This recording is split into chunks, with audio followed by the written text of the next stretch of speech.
Welcome to WCrypto. Hello, my friends. Welcome back to WCrypto. First off, congrats to everyone who managed to ride out this latest shakeout. We've seen Bitcoin make some serious moves. After an impressive rally that took us into November, we hit a peak of $73,500, only to retrace back down to $66,800 in what looks like a classic shakeout before a rip-up. But right now we're pushing back up, proving there's still solid strength in the market. Let's break it down.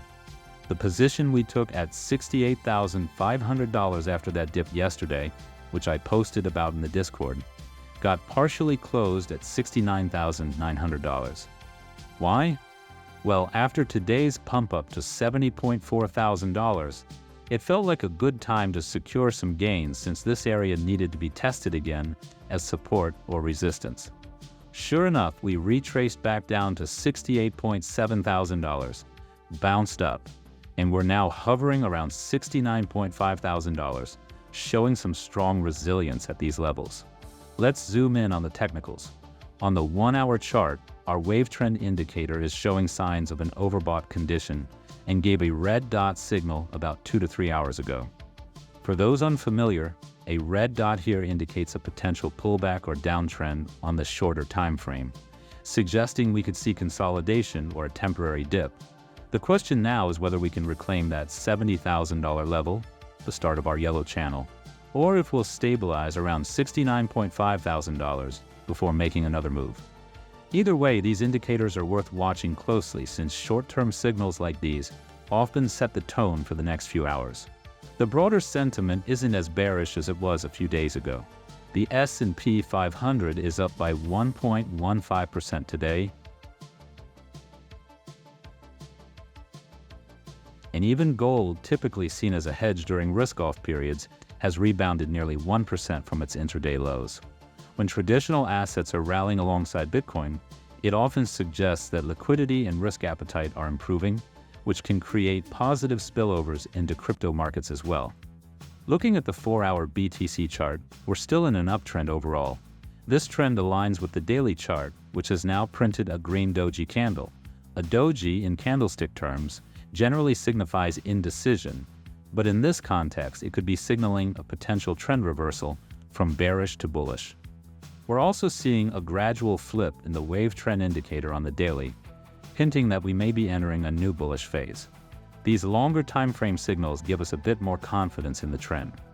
Now, checking out the 3-day liquidation heat map, we see some interesting patterns. Liquidation pockets indicate areas with concentrated stop losses or leverage positions that market makers often target.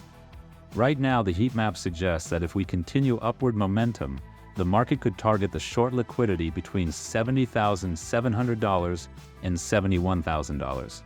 This would align with last Friday's peak at $71,600, which could have just been a preview of what's to come if we push higher. On the flip side, the weekly heat map shows a notable pocket even above that at 71.7K to 72.1K. If bulls make another move, this zone might act as a magnet for liquidation and offer solid price action to the upside.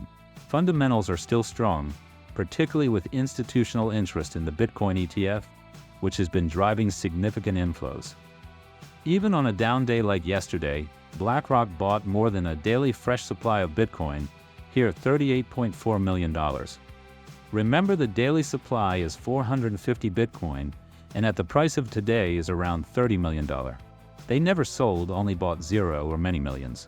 Overall, momentum seems to be building, and who knows, if the pro-crypto presidential candidate wins today, we could see another major pump across all markets.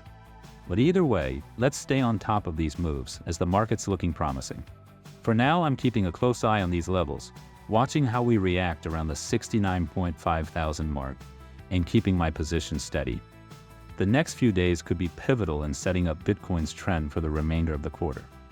As always, stay tuned by joining our Discord for my position entries, exits, and market thoughts. Don't forget to like and subscribe to stay updated. Let's keep a close eye like a hawk on the charts and see where we're headed. And see you in the next one.